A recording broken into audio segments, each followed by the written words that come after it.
at noon, and I will reiterate the rules of engagement, as it were. The purpose of this is to inform you members of the Indiana Libertarian Party of the positions of each of the candidates who have graciously come to our convention. As a result, you've handed me questions of interest, issues of interest to the things, and I'm going to ask the same question to all of the candidates, except there's a question that's addressed to just one candidate. And in general, we will answer those in rotation, and I will pick the direction of rotation and who starts, so that you won't always be after the same person or starting or ending the scan. There won't be an opening statement, but at the end you will have 3 minutes to say anything you want. At noon, George Phillies and Mary Rourke gave a 3-minute statement. So this evening, the other 4 candidates will have an opportunity to make their 3-minute statements. I'm not going to censor those. I'm not going to put any preconditions on them. They can say anything they want to. They can talk about their grandkids. But let's try to keep it pleasant here. Now, this is a presentation of the candidates' positions on each thing. It's not a debate. We call it that because this is a political event. But it's just a presentation of this. There's not going to be any argument. There's not going to be wrangles. And anybody that starts something is going to have to leave. And as I said at noon, I've got enough friends in the room to enforce that. So if you want to fight, take it outside. Simple as that. And I please ask the candidates to confine your remarks to answering the specific questions asked, and we will get on swimmingly. And 1 minute for each You will have 1 minute to answer each question, and all 6 of you will have an opportunity to answer the same question. Time starts for those who weren't here. Yes. Cindy, what Cindy just announced, yes, remember the green at 40 seconds left. 20 seconds left. The red is 5 seconds left. She'll be timing you. I'll be timing you. And she's got a beeper. So if you hear a beep go off, and I will call on the next person, even if you're in the middle of a sentence. Okay. Now, some of the people, these are all questions from our that have been handed in by Indiana Libertarians. I've kind of condensed them and combined them when they were duplicates. Some people put their names on, so I told them it would be read out. This particular one, now, and this is a little bit unusual, but you'll see the point of this. The first one is from Kirk Singh, and it is the only one that is addressed purely. Oh, I'm sorry. Let me tell you who we're looking at here, for those of you who don't recognize all these people. This is George Phillies.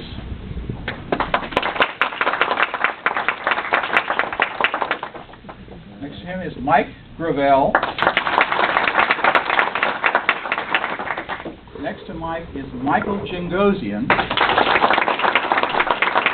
He was represented by Roger Dean in the earlier session. Next to him is Daniel Imperato. Next is Mary Ruart. And on the end is our Mark Schreiber, who is the campaign manager for Wayne Root, who probably felt that Mark would do a better job than he did.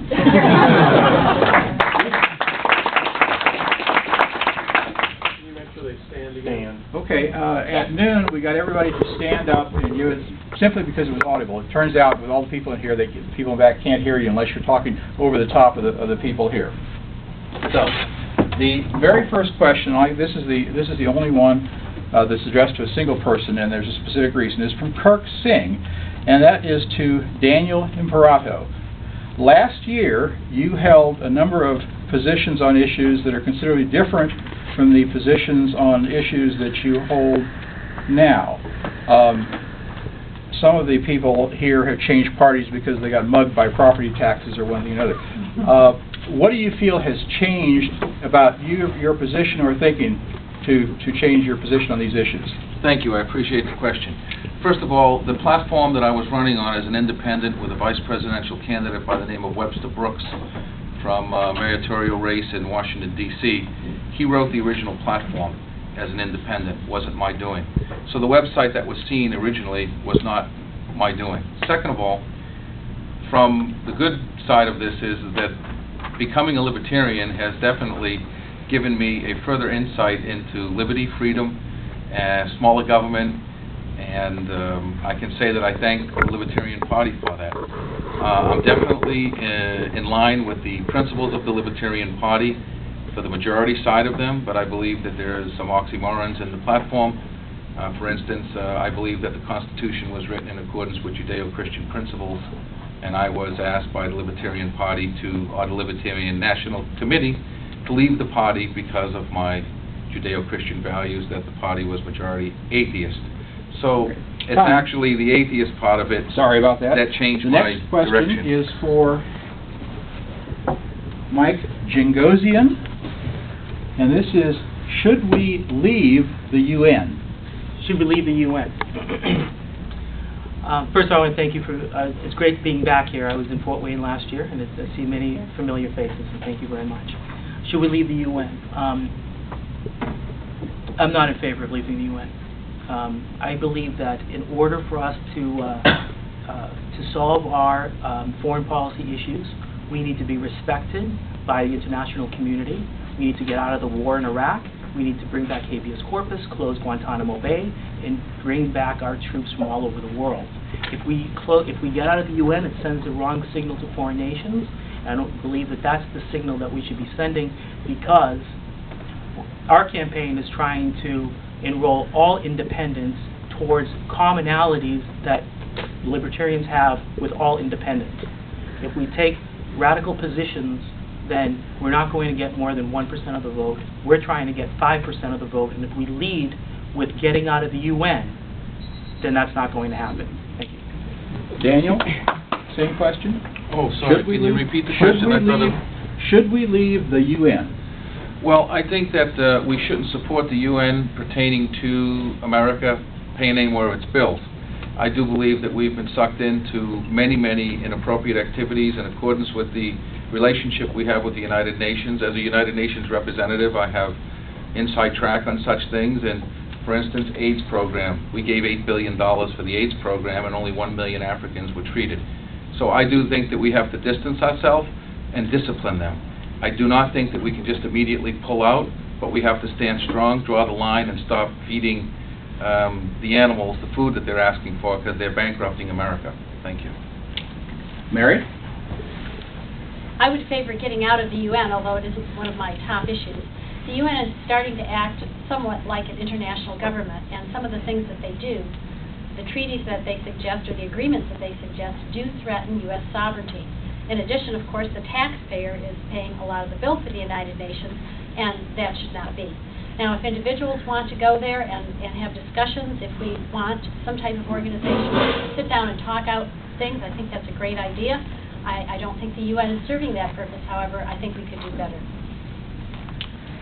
Mark? Thanks again for allowing me to speak for Wayne. Unfortunately, we've never talked about this particular issue, so I don't know what his position would be on that, so I will pass. All right. George? In the immortal words of Winston Churchill, though I gather it's really a paraphrase of what he said, talk is better than war. The United Nations provides an avenue whereby which countries around the world have resolved issues sort of war, or having gotten into wars have found a good excuse for managing to back out of them. Many of the United Nations functions, such as the International Postal Union, are functions that would exist whether there was a United Nations or not. I think, as a general question, we do want to be attentive to the fact that there are far right-wing groups that we do not want to be confused with, that are enthusiastically convinced the UN is a secret plot to establish a world government, and for the good of our party, we should be the Libertarian Party, not the remote right-wing or the remote left-wing party. So I'd say stay in and watch the budget. Okay. Mike? I want to associate myself with George's comments right now and also with Mike's comments. It would be very foolish for the Libertarian Party to go on record as closing down the UN. 80% of the American public believe the UN has an intelligent function. And so if you want to marginalize yourself and maintain yourself as a 1-2% party, this is one of the ways to do it. The United States pays 25% of the budget George Bush has caused an increase in the amount of money spent by the UN. The UN has a lot of corruption. There's a lot of problems with the UN.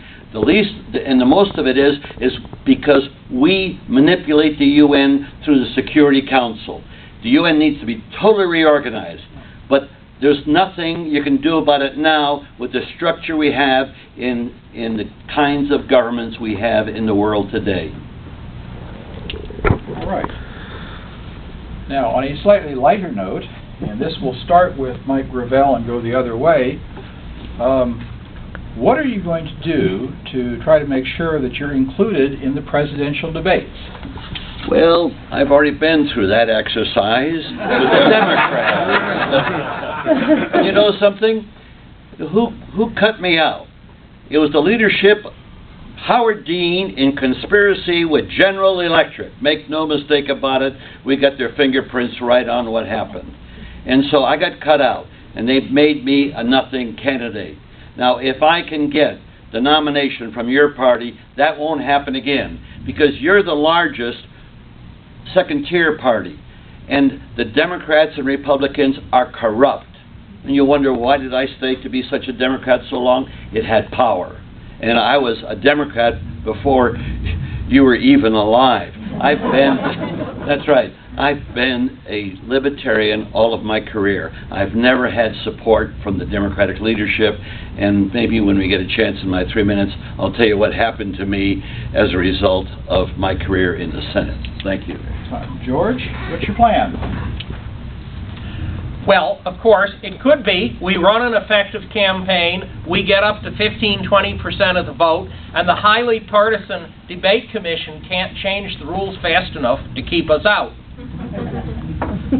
More realistically, we use computer technology. We have the recording of the debate. We have me in front of a podium. We splice me in. It'll be completely legitimate. And it will be up on the internet. And if the network says, no, that's proprietary, you can't use that valuable news tape, okay, I'll hire 2 actors, and they'll represent the 2. And I can't help it that the 2 actors are both wearing dodo suits, because it shows the opposition is dumb as a dodo, and soon to be extinct as a dodo. George, it's legal. I've already done it 3 times.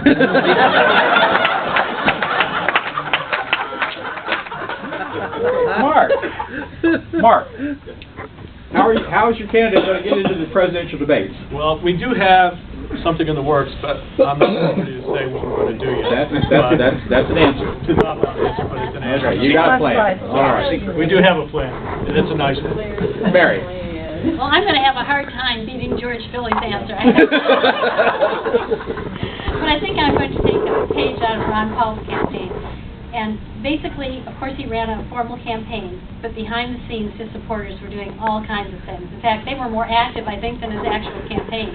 So I think as far as the debates are concerned, I would ask my supporters to put their thinking caps on and in unison gather to do whatever they think would work and get out there, try several different methodologies and go for it, because I don't think the campaign by itself can do it. I think this is really a task for the supporters.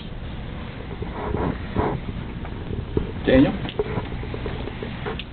Well, confidential information, but I feel I can trust my fellow libertarians. You're on the media.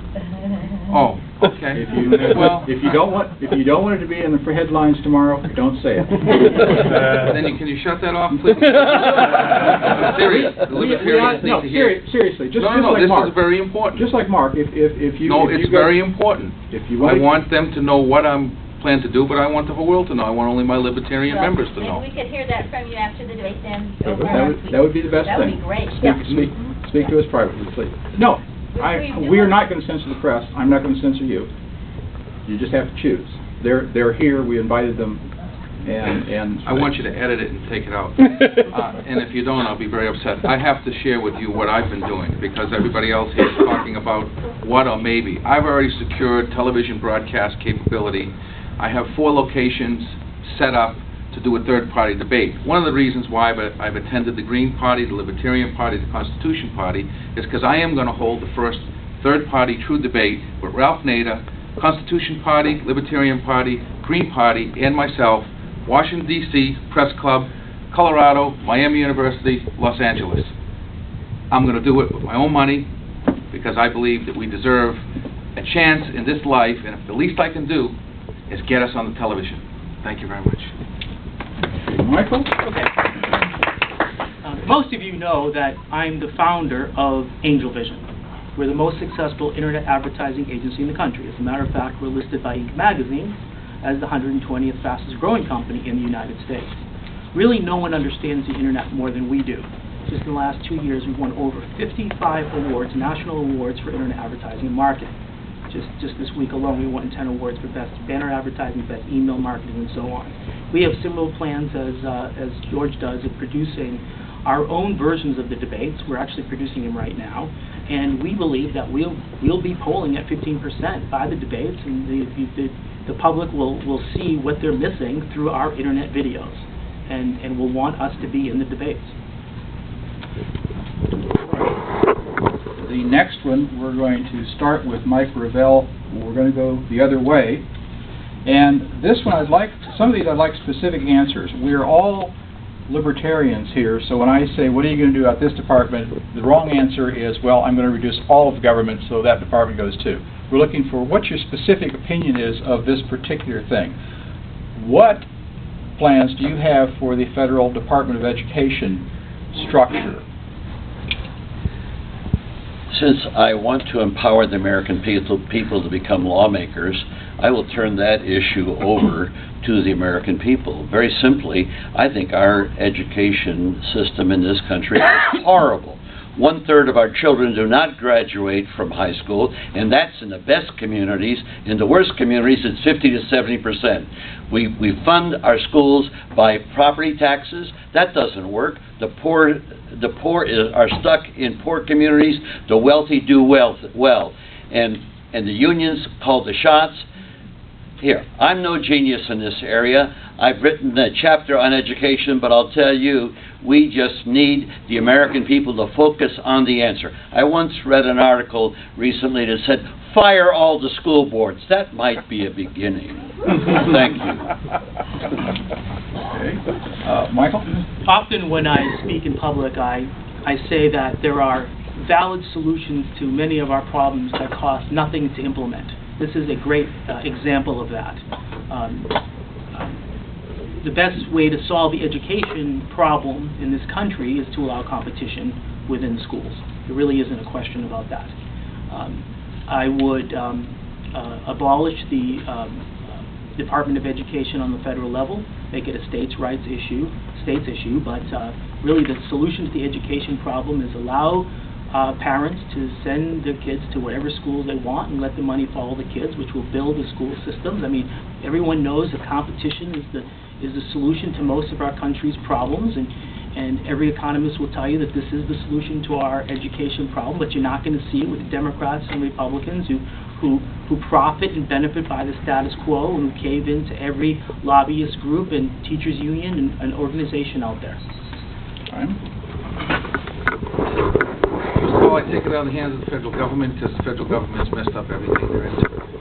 I have a solution to the people that can't afford education. It's called the 501c3 U.S. education system. I say that each university across the country donate one course to collectively put together an online university that has the ability to educate the people that can't afford it through a PBS broadcast network, two-way communication, educating the children at home.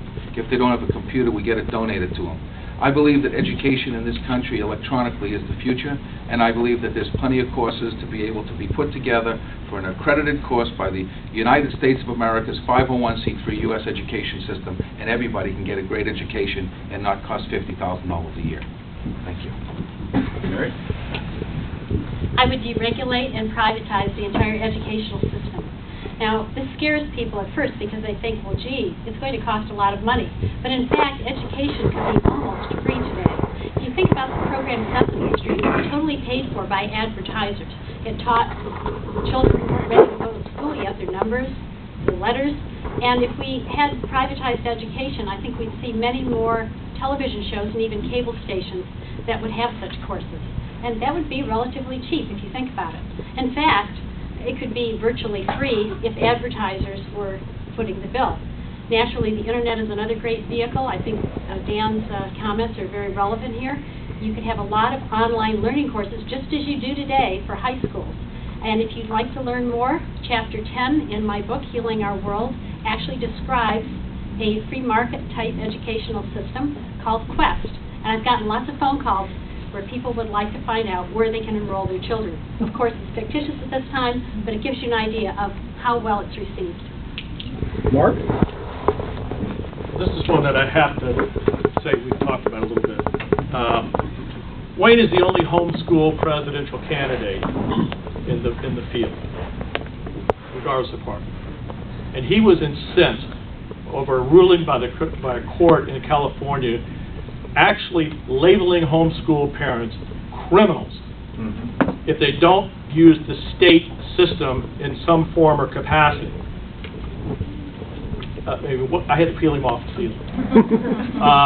He went to California to stand there and represent the candidates in California, to stand with them and bring in the homeschool people and say, we don't stand for this at all.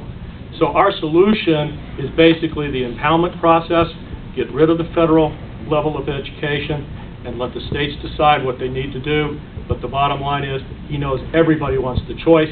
He's walked the walk. Without a voice, you have no choice. Time. George? Remember, your states and local governments basically control your school systems for the most part. Federal government can't abolish public schools, whether we'd like it to or not. We can repeal No Child Left Behind, and we should do so.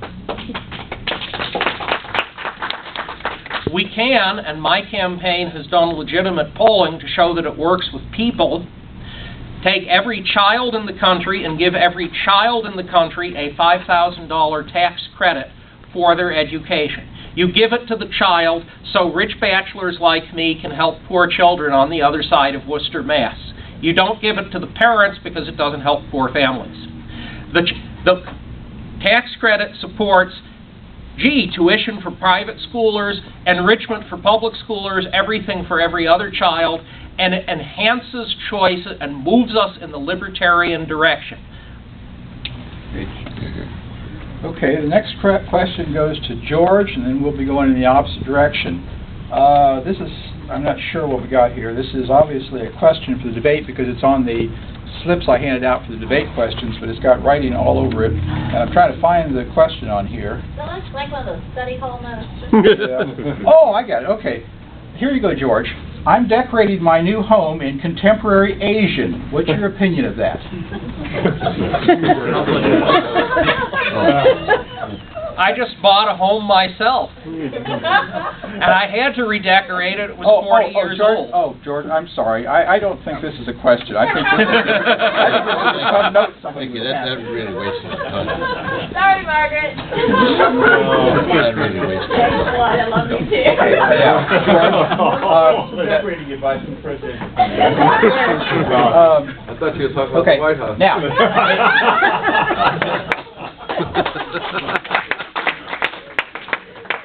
I got George to agree to do that, by the way. Okay. Now, this, in light of the recent Free State Project, is perhaps a more interesting question than it would have been not too many years ago. And I'm going to start truly with George and go back around. George, do you feel that states have a right to succeed? Secede. We have a process that has historically been used to bring states in, or bring territories into the Union with the agreement of Congress and with the agreement of people involved, at least to some extent. Certainly, and this goes back even to the 2000 election, there has been discussion, the Section 4 of the New York Times, the country is so disunified that perhaps it should divide. And if Congress and all the states agreed union does not work, we should separate, and everyone is happy with that, well, it happened to the Soviet Union, it happened to former Yugoslavia partly successfully, and we can do it if people want to. But that's a silly thing to be discussing, frankly, because that is something that will happen when the American people want it, not before. We should be focused on the core, legitimate issues that concern people. The war in Iraq, education, energy, the environment, medical costs. Gee, I'm out of time. Mark? I don't know. That's fine. I think I'm going to agree with George that that's a rather foolish question to postulate on. The country's bad shape, but I don't think we're quite there yet. But Even if you don't know, Mark, you have to stand up when you're saying okay. you don't. That's enough. Okay. Mary, Free State Project. Well, I think the state should have a right to secede if they want. I mean, that is the way you create competition between the states. And the Republic of Texas, in which I am now a resident, has kept that right in their state constitution. Of course, if they ever tried to exercise it, I think we'd have some trouble. After all, the federal government does not want states going out on their own and showing that they can do a better job without the feds. But of course, from a libertarian standpoint, from a sovereignty point, from a success point, the ability of a state to secede would be a very powerful way to keep the federal government in check. Because if it continued to lay unfunded mandates at the state stores, they could just say no. Okay, Daniel? I hate to do this, but I'm an honorable man. Can you give me the formal definition of secede? Secede. Leave the Union, what the South tried to do prior to the Civil War. Completely leave it? That's correct. Just like Georgia is no longer part of the Soviet Union. Become a country. Become their own sovereign country. I just got finished campaigning with the Autonomia group in Italy, which is Silvio Berlusconi and Lombardo and Azzurri from Sardinia. In Italy, the Republic of Italy, where we began our republic, is going through a very similar situation as us, and they're trying to get rid of the federal government and to give their regions more power. I do not believe that our country, it's a benefit to divide because united we stand, and we are the United States. And I don't really understand the question because it's a pretty radical question. I mean, if you're asking me, should I support all the states, breaking up and being independent, I don't think that I could support that because I don't think it would be good for the foundation of our nation. Thank you. I'm actually active in the Free State Project in New Hampshire. I spoke at the Liberty Forum just before the primaries in January. In fact, I was the last speaker before Ron Paul took the stage at the Liberty Forum. I do believe the state should be able to succeed. I mean, I've had competition, like Mary says. However, I do think it's an issue that is not paramount importance to our campaign. But I do definitely believe that states have a right to leave the Union under certain conditions. And I defend that right. Alaska, after oil was discovered, there was a group in Alaska that said, well, we want to get the hell out because now we're wealthy. We've been in the trough all these years, living off of the rest of the country, but then when we got wealthy, a group wanted to get out.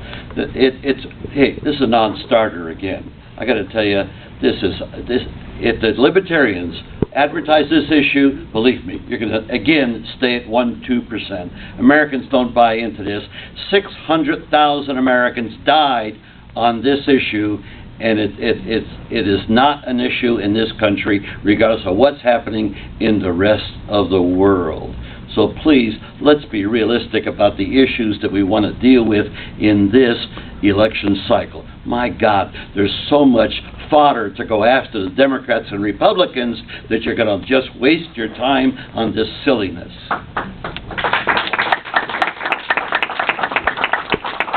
Okay.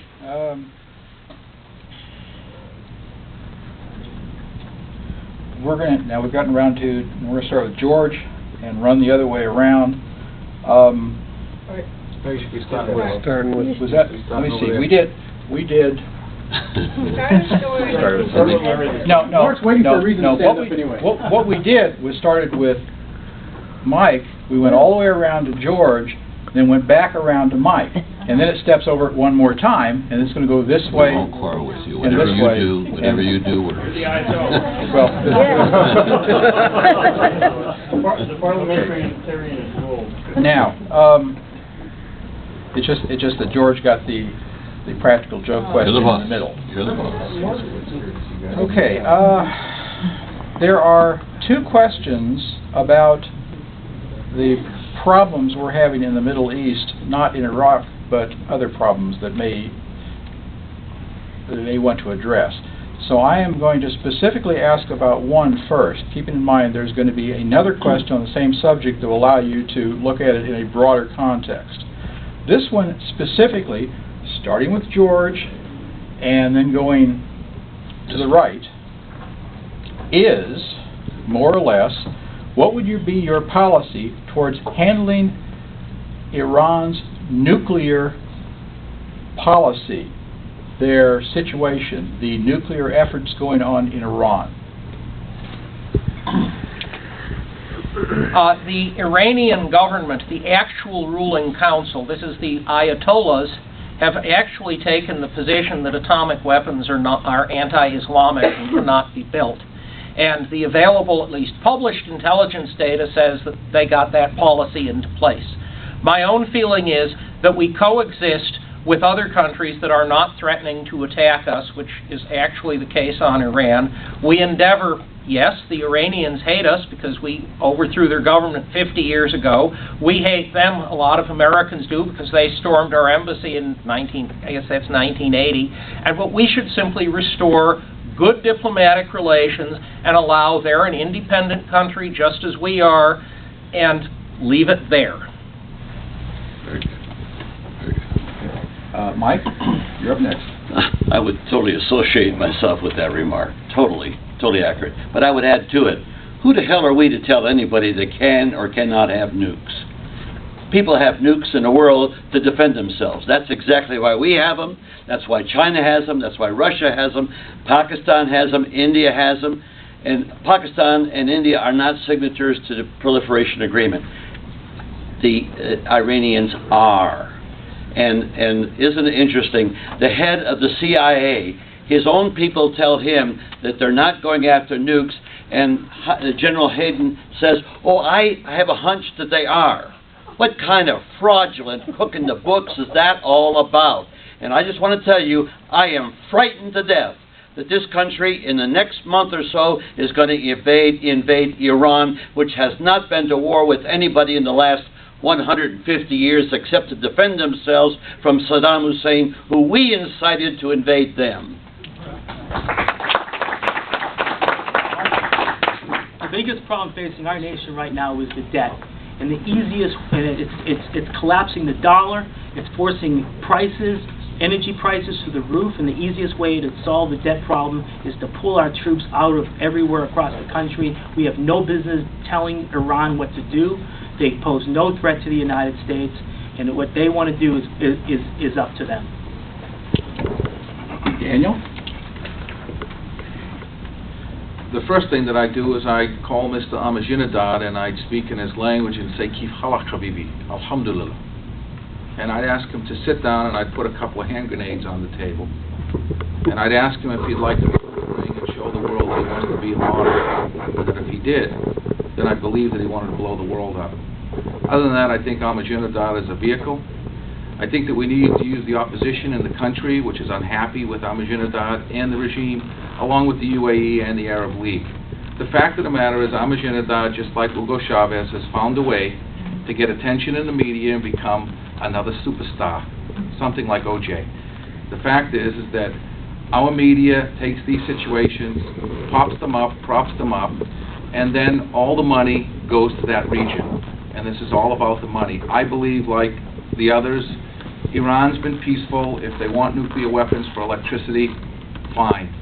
But the truth is, many others have nuclear weapons that are just as dangerous. Okay, time. Mary? Many of my comments would echo those of my colleagues here at the table.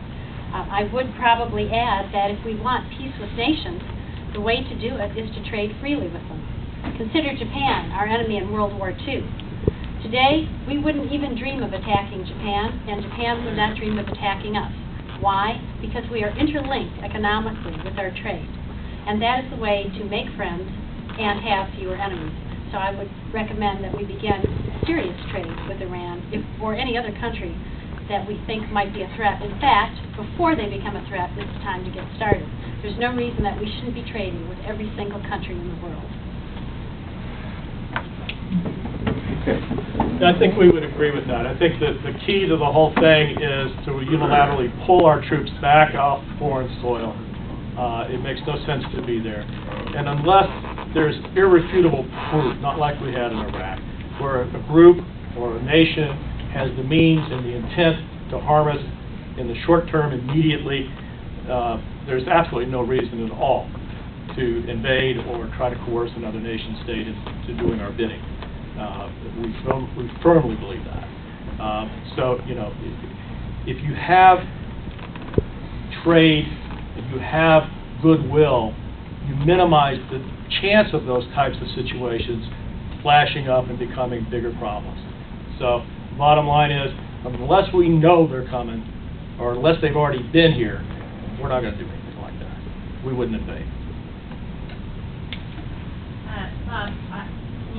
Yeah, I'm good. I'm good. Okay. By the way, I get hung up with the questions because this is really interesting. So if somebody else is watching their watch, wave at me if I haven't started my stopwatch.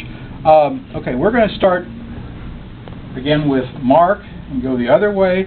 This is the second question dealing with a related situation. And in honor of Al Barger, whose question this is, and he spent so much time writing a lengthy question, I'm actually going to make this two slightly different issues that we can address. One is the announced or avowed problem there are with Islamic jihadists, militant Islam, Al-Qaeda. Call it what you will. These are people who have certainly announced that they're our enemies. Second thing is, so what would you do? What is your plan for dealing with these kind of groups? I'm not talking about organized, stable governments like Iran, who, as we pointed out, has been a fairly peaceful country for many, many years and has culture, scientists, and various other things. I'm talking about the 8-year-old kid with explosives strapped around him who thinks he's going to heaven. Excuse me if I offended anybody with that comment. I'm sorry. I'm just trying to get this in. The second thing is that even if we don't believe that they're serious, a lot of American people believe they are serious.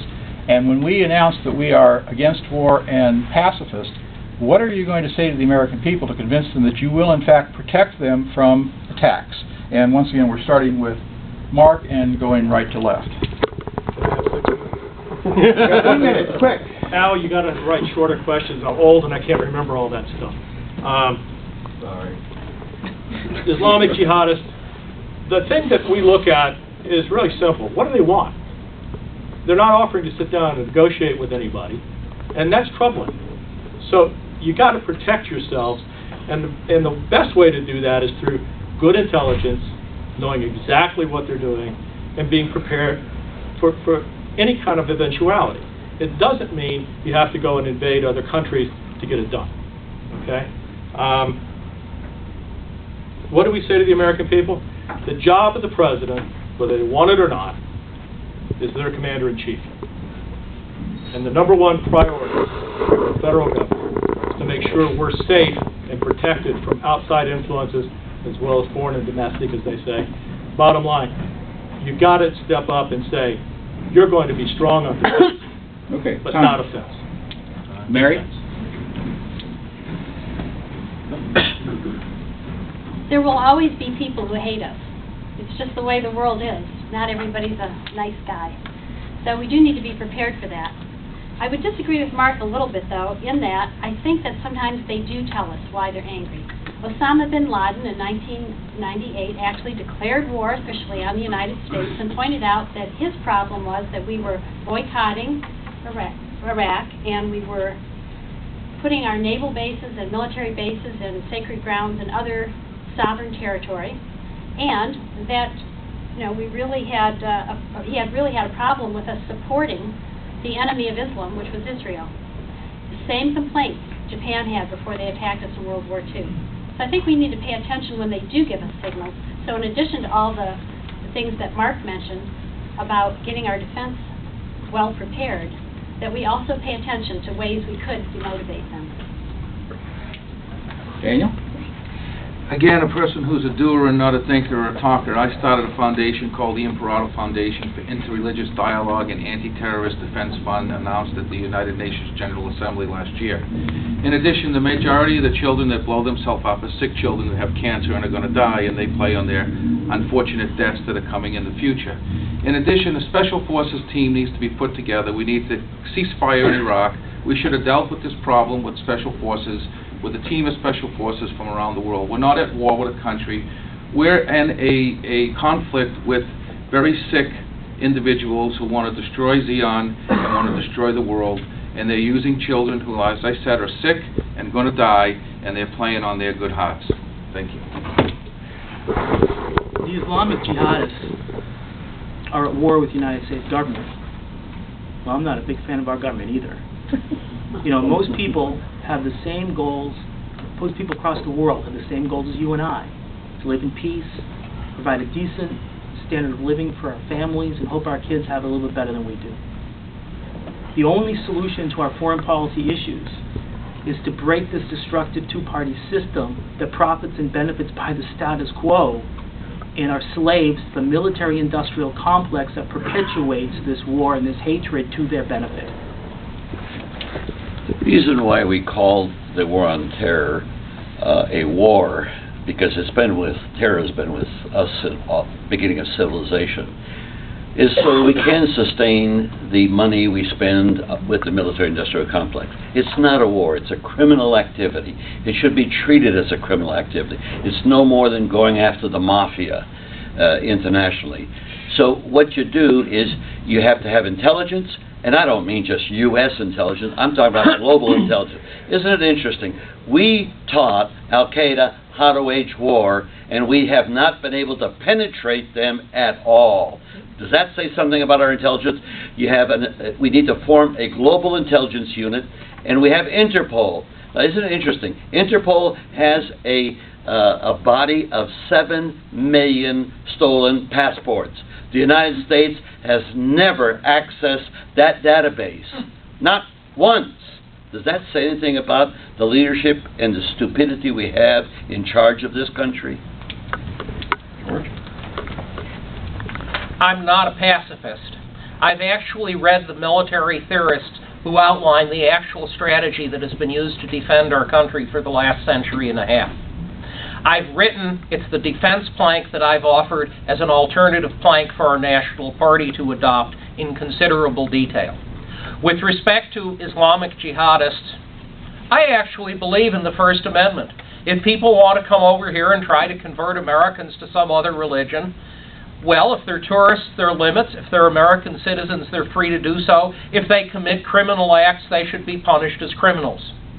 Small groups of isolated people doing acts of violence, those are pirates. We've been dealing with them since Thomas Jefferson, and we can keep doing so. Having said that, what are the soundest defenses of our country? Number one, the Second Amendment, an armed citizenry. Number two, a reconstituted state militia, not a National Guard, state militia that stays in your state. Time, George. Okay.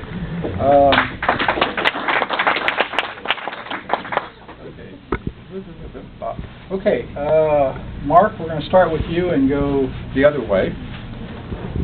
And this should be a quick one, and that is, do you have a plan, or are you interested in trying to pick up Ron Paul Republicans? Well, in politics, like any marketing, you go for the low-hanging fruit. And those folks are obviously very unhappy. They like the message of libertarian philosophy, so yeah, sure, absolutely. In fact, Wayne believes that he's got a very strong appeal to that group because of the way he comes across in the media. A lot of the media people have asked him to come back. They've endorsed him on the spot. They've said, you've got our vote. If you have a voice, then you've got a choice. And Wayne is the one person who's fresh, right out of the box, young, dynamic. He's able to go out and get that voice. And yeah, the Ron Paul people, if they like Ron Paul, they got to love Wayne. And we're seeing evidence of it every day. So, yes. All right, George? I'm not going to talk about a plan. I'm going to talk about what my campaign has already done. We collected the names of a good 100,000 Ron Paul supporters, filtered them down when we got rid of duplicates to about 35,000.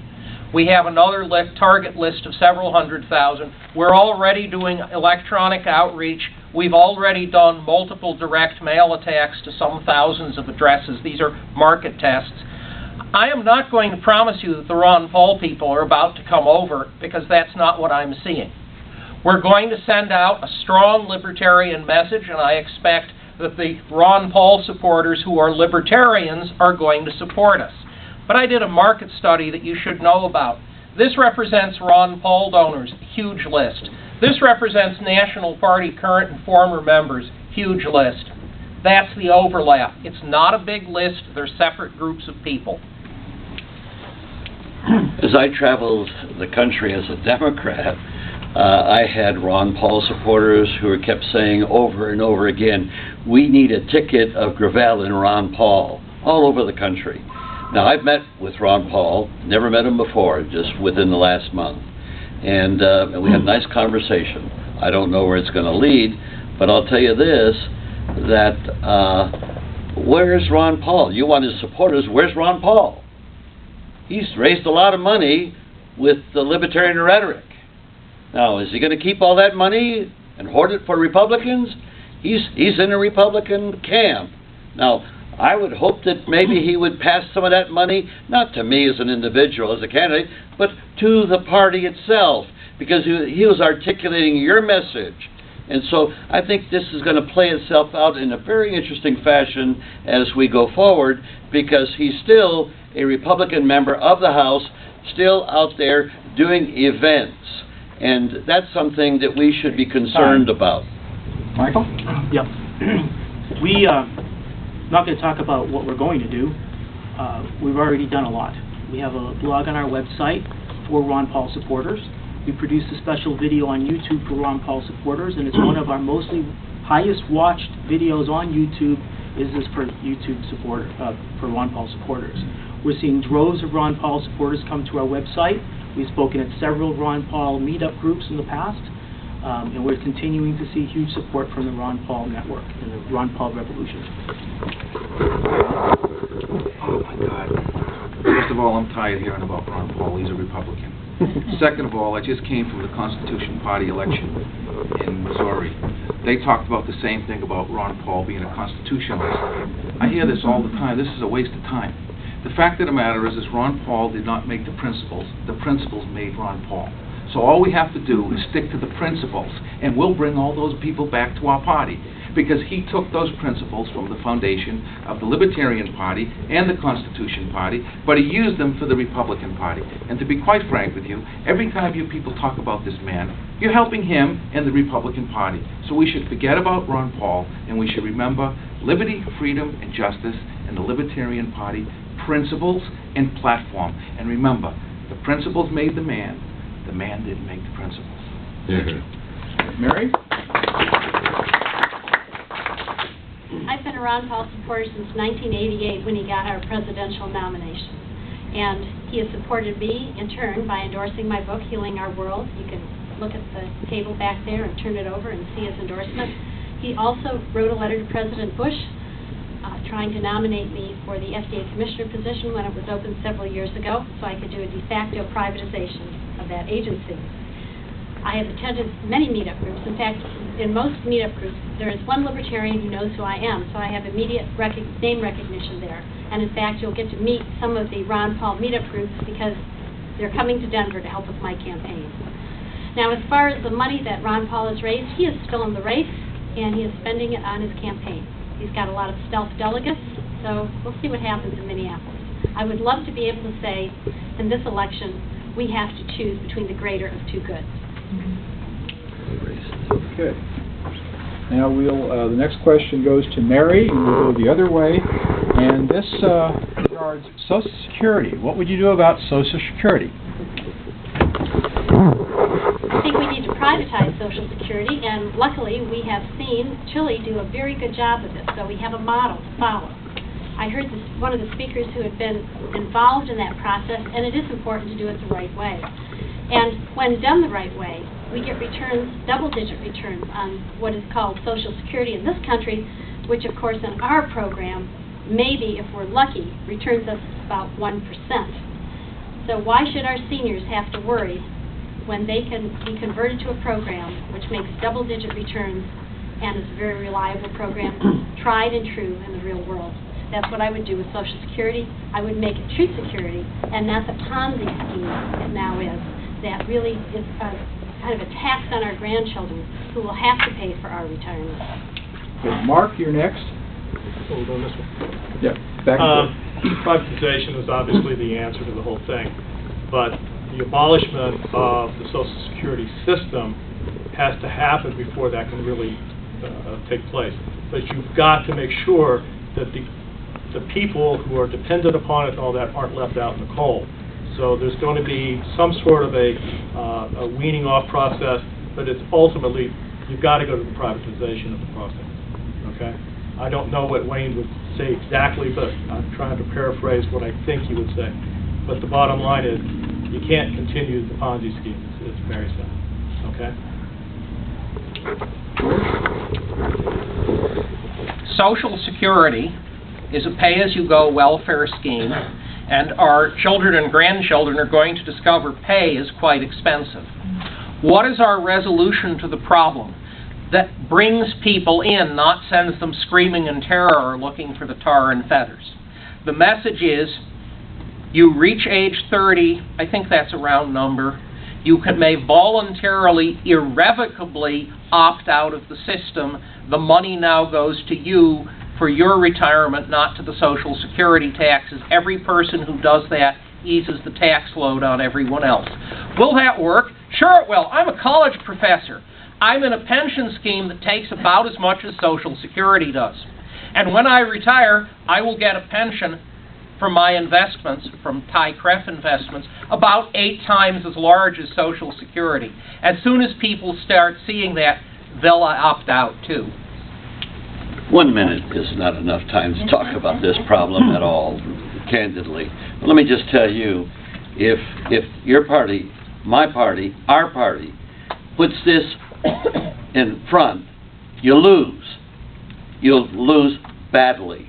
The AARP will just throw everything at you, plus the Republicans and plus the Democrats, and they'll scare the old folks to death, and you'll get nothing. Why fight this problem? You don't have to. You don't have the solutions. It's a lot more complex than that, and you can't solve it in 1 minute. So all I would suggest is there's enough out there where our party, the Libertarian Party, can win this year. All we got to do is focus on the areas where we win. And then once you get power, now you can deal with some problems. Don't even foreclose the door before you even start. Social Security is a disaster. The money's been spent. Young people are terrified that there's not going to be a future for them. This is a perfect example of how nothing happens with the Democrats and the Republicans. The Bush administration tries to do something with Social Security. They can't, so they sweep it under the carpet. Guess it's not an issue anymore. They try to do something with immigration too, right? Sweep it under the carpet. I guess that's not an issue anymore either. It's the young people in this country don't vote. You ask them why they don't vote. It's not because they're apathetic. It's that they don't see there's a choice. And people in America right now are looking for honesty in government. No more lies. And what we need to do with Social Security is allow a process for people to opt out of the system. But I completely agree with Senator Gravel here that this is not an issue that is paramount in our message. Daniel? Again, a man for solutions and acts. First of all, Social Security system's fine. It's been pilfered. It should have been put in a fixed account so that nobody could have stolen the money to go to war in Iraq. Number 2, 501c3 corporations need to be limited to their contributions. Bill Gates, Hank Greenberg, and Warren Buffett gave $62 billion to their nonprofits so they could spend the money in India, Africa, and China promoting their products off the taxpayers of America's backs by getting tax deduction. I say the only unlimited tax contribution fund in the United States is the 501c3 Social Security Fund. And I say if a businessman's a billionaire, millionaire, or multimillionaire, and he wants a full-blown tax deduction, he should contribute the money back to the 501c3 Social Security Fund to protect the elderly of this country, and the Social Security system needs to be put in a lockbox, and the people should have the right to be able to invest their own money. But as a young kid, I try to run my own Social Security fund. I invested in the stock market. I lost $80,000 when I was a kid because I didn't know what I was doing. So I'm afraid to give the money to the people if they don't have an education. Okay, time. Thank you. All right, next question. We'll start with Daniel. We can go left. Daniel, what is your stand on the Federal Reserve System? Well, actually, it's a funny thing. I'm getting ready to meet with David Rockefeller on the issue. The last question, by the way. And the Federal Reserve System, unfortunately, when it began, maybe there was some idea that it would, be helpful. But the most important question is, where did the gold and silver go that was in Fort Knox? Second question is, why are they continuing to print money? And third question is, who's running the Federal Reserve? And is it a clan of people who are controlling our money and controlling our future, crashing our dollar? And if it is, I would unconditionally restructure a Federal Reserve System that was in the hands of the people of the United States, or at least partially in the hands. I see there's about 5 families that are controlling the Federal Reserve, but I'm not an expert in it. But I can tell you one thing, if they're controlling our future, they shouldn't be. Thank you very much. Michael? Yeah, come back. Okay. I had dinner with Bernard Van Nothaus not too long ago. He's the founder of the Liberty Dollar. And I asked him the same question, expecting him to say we should close the Fed. And he didn't say that. He said we should allow a competing currency. And I agree with that. Most of you are familiar with the Liberty Dollar. That makes a lot of sense because that appreciates in value because it's backed by something of substance. And again, it all comes down to adding competition, but you're not going to see it from the Democrats and Republicans who profit by the status quo and are really only concerned with campaign contributions and getting reelected. The Federal Reserve is a private corporation owned by banks, operated for the benefit of bankers, not only American bankers, but global bankers. It's something that has to be ended, period. Now, how you would do it, because it's not just a U.S. problem, it's a global problem. And so that has to change. So that's the principle involved. It has to be brought back to a system of government by the people. Now, but since it involves the whole global aspect of human currency, that makes it very complex. It would be one of the first things I would go after in this country after we turn around and do away with the income tax and put in the fair tax, because that will set the stage to now then move into the other area when we turn around the difficulties we have domestically. George? The Federal Reserve is the central bank of the United States. While there is a fictional stockholding arrangement with banks, that's actually a scheme by which the banks that belong to the federal system are required to toss money in. They're issued stock, which has no ownership rights, no control rights, cannot be bought, sold, or used as collateral. It's not stock at all. There's no private ownership of the Federal Reserve in a meaningful sense. This is unfortunately a good example of the sort of right-wing issue that has crept into our party that if we're not careful, can make us look silly. Point 2. There are lots of ways of doing money, and all of them can blow up in your face. Before the revolution, we had silver, mostly currency, coins. The currency left the money. That's why you got pine tree dollars, because there was no physical money in South Carolina, and the economy stopped. Then we let Congress print money, and gee, that worked poorly. Now we have the Federal Reserve, and there are some problems that need to be fixed, but I'm out of time. Mark? I would feel woefully inadequate to articulate what Wayne's position is on this because, again, it's not something that we've dwelled on internally. But I know he does have one. I just don't really know Libertarian. that I can articulate it. He's Libertarian. None of the above is okay. Mark, Barry? The Federal Reserve is the vehicle by which the our currency is inflated, and inflation happens when the government spends money but doesn't want to let you know it's spending, so it doesn't want to raise your taxes to tell you. And you can get a gauge on how bad this inflation is just by looking at your gas prices, because your gas prices are actually the same as they were about 50 years ago if you measure the price in gold and silver. So that gives you an idea of how much inflation that we have.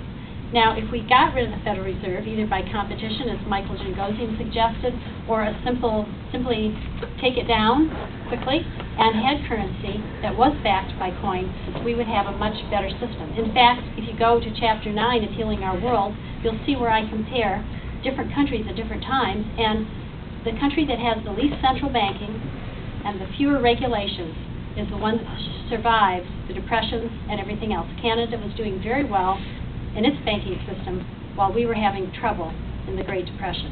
Gives you a little bit of idea of how liberty can work. That concludes the portion where the candidates answer specific questions. We're now going to hear a 3-minute talk by the people who did not give a talk this afternoon. This afternoon, George and Mary spoke, primarily because most of the other candidates were represented by other people. And right now we have 4 candidates who wish to speak. And if you do, I assume all 4 of you would like to speak for 3 minutes to the group. Left to right? All right. Left to right. Let's do, start with Mike then. Your 3 minutes. Thank you. Well, thank you for the opportunity. It's very, very short to really expose everything, but many of you may not be aware. When I was a Democrat as a senator, I'm generally known for 4 major accomplishments. They just happen to be all libertarian accomplishments. Ending the draft with a filibuster, forcing Nixon to capitulate, stopping the nuclear testing in the North Pacific, capping the nuclear plants that were being built in this country because of the Price-Anderson Act, and then releasing the Pentagon Papers. Those are all libertarian issues. I didn't say, well, am I thinking libertarian? No. This is just what I felt was important to do. In all cases, I had to fight the Democratic and Republican issues. I lost my office in the primary because I was not supported by the Democrats. I won office without the support of the Democrats. I had my own organization that got me elected.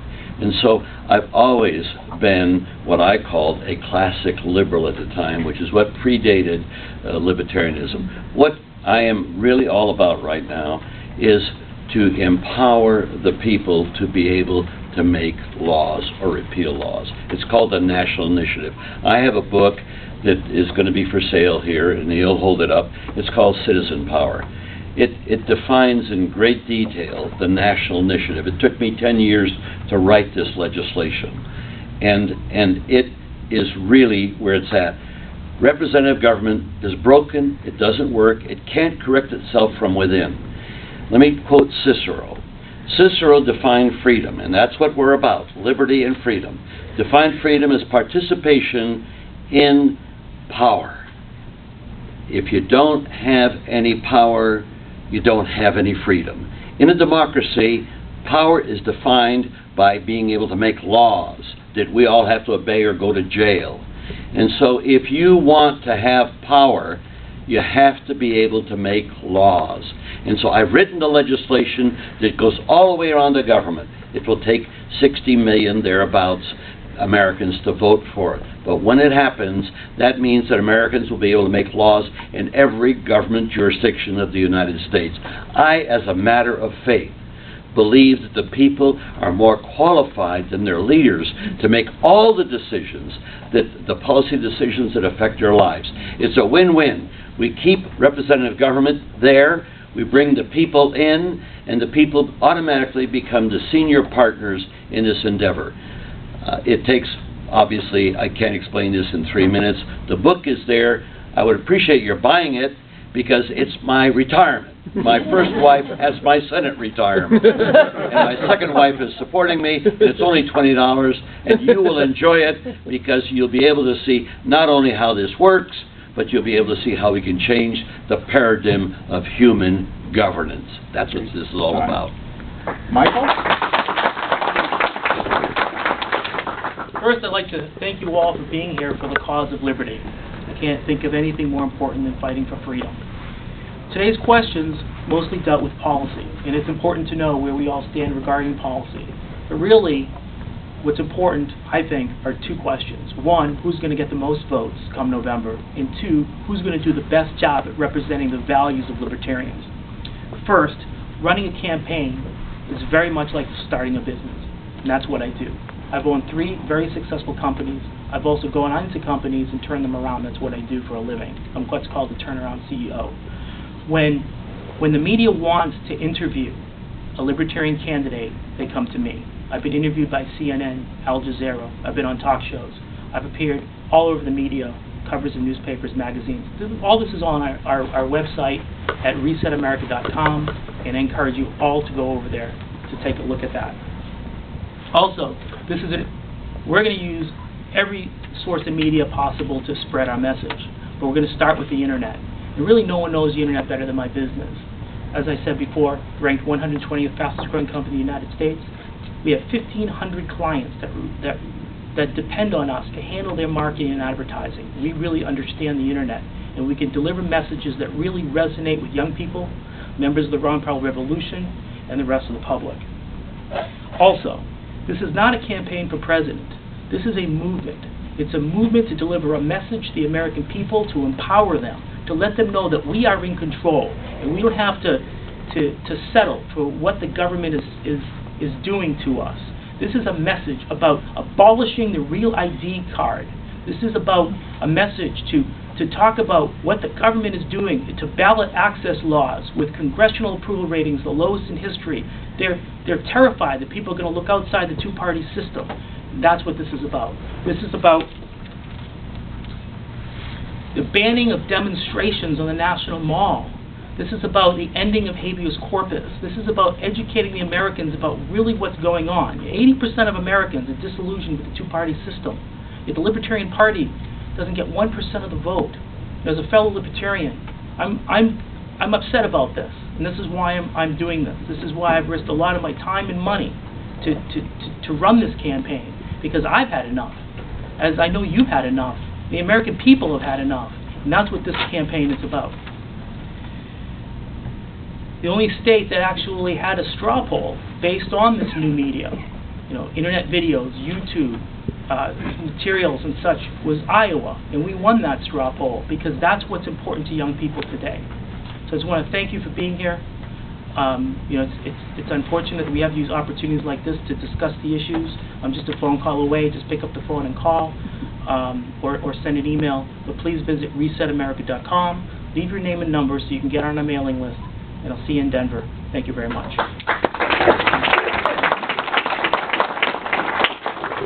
Thank you all, ladies and gentlemen, and my wife, who's a Hoosier, would like to thank you also for allowing me to have the opportunity to bring you the first Hoosier First Lady. In addition, on my website, I couldn't finish, so I'm going to take a second. My website was hacked into and was redirected to an old website that didn't belong there. We didn't find out about it for a while, so the old website that you saw wasn't the right website. So go back to my website now and you might find what my stance was when I met the Libertarian Party, which was 1 year ago. So I apologize, but somebody did something injustice to me. Look, here's the fact. Our country needs a leader, not a follower. Our country needs a new face. Our country doesn't need another politician. We need to defend our Constitution and the Judeo-Christian principles that it was written with. We need to understand that integrity, worldly experience, capital, and the energy to be able to run a worldwide national campaign, and when I say worldwide national campaign, there's many foreigners in this country that don't vote. So we have a little world of our own in the United States of America. I've been campaigning around the world for this party. In addition, we need 30 to 40 million votes. We need $50 million minimum to win 08. Not the same old results that this party has had since the last presidential candidate with approximately 200,000 members. We need to grow this party with new libertarians like myself. I was an infant, I'm growing. I made some mistakes, but I consider every libertarian that joins this party with $25 to be a libertarian, and I think we should give all this country a chance to join this party. I've run a small business. I've run a global business. I've raised several hundreds of millions of dollars in my career. I've just put $250 million in my company. I've turned it over so that I could be free to run for President of the United States of America. I have respect from around the world. I have support from around the world, from countries like Bolivia, Italy, England, Spain, the Sovereign Order of Bonaria, 140 countries, 140 representatives, the Vatican in Rome, the Apostolic Nuncios worldwide. I'm a very honorable man with a lot of support that I can bring to this party. We unconditionally need a smaller government. We unconditionally need an equalized tax system. And when I say that, everybody in this country needs to pay tax, not just 7% of us. In addition, we need to revitalize our country's government. We need freedom and restoration. And I hope and pray that the Libertarian Party in Denver sees that who is who in this race, and that I'm only on a mission. And I love you all, and thank you for being here. Shabbat Shalom.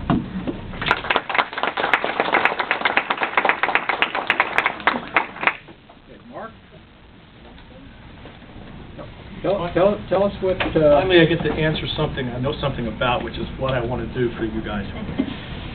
This party in Indiana has achieved so much. It's amazing. You know, I went away in 2003. I came back, and I came back for a reason. I saw a change in the party, and then I looked at the candidate that people were asking me to work with, and I saw just the best possible thing I could see. Somebody who knew what they wanted to say and had the means and the ability to say it. Without a voice, there is no choice. And we've had no voice for 36 years. Maybe Ed Clark's campaign would be the exception. But outside of that, we haven't had a voice. Wayne Root delivers. It's not a contest that's going to happen later. He's doing it now. That's why he isn't here. So the bottom line comes back. Today, I can say Wayne Root yesterday spoke to millions of people. And 2 or 3 days prior to that, he spoke to millions more. So it's a gift. But why does it matter? What we want to do is build a constituency. And you know the small business initiative here. It's what I came up with. It's the one thing the Libertarian Party hasn't been able to do, is champion a group of people who understand our message intuitively of less regulation, less involvement in the government's world, okay? We want them out of our world. We want to be left alone, the small business people. Nobody articulates for the small business constituency. And we have wide open ground to work with there. And Wayne Root is a small businessman. He's a homeschooler. He works within the gaming industry so that 10 to 12 million people who are totally unhappy because they've been labeled criminals are banned from the internet because the government doesn't think they should gamble online. So it's internet freedom. He's got built-in constituencies, but the number one constituency in there is the small business owner. And he knows how to relate to them. They're sending us money. They're sending us emails saying, finally, somebody who takes care of my needs.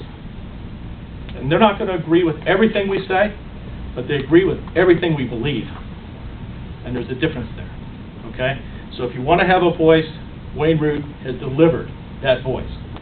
He'll come here, I guarantee that, okay?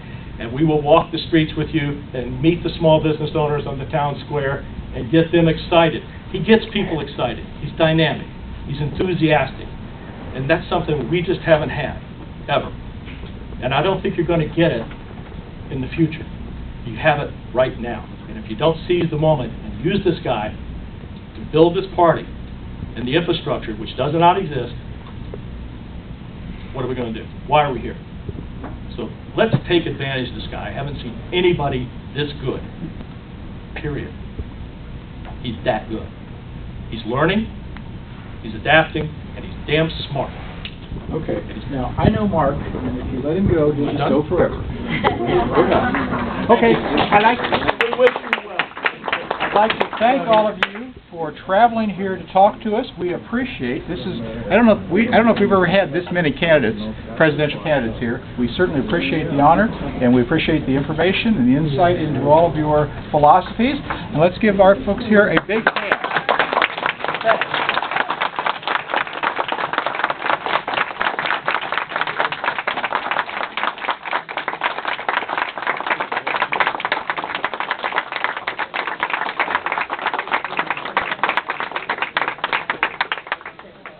Before you all run off, Kurt Singh has the straw poll ballots so that we can give those to our representatives going to the state to let them know, or to the city, to the national, let them know what we're thinking about the candidates.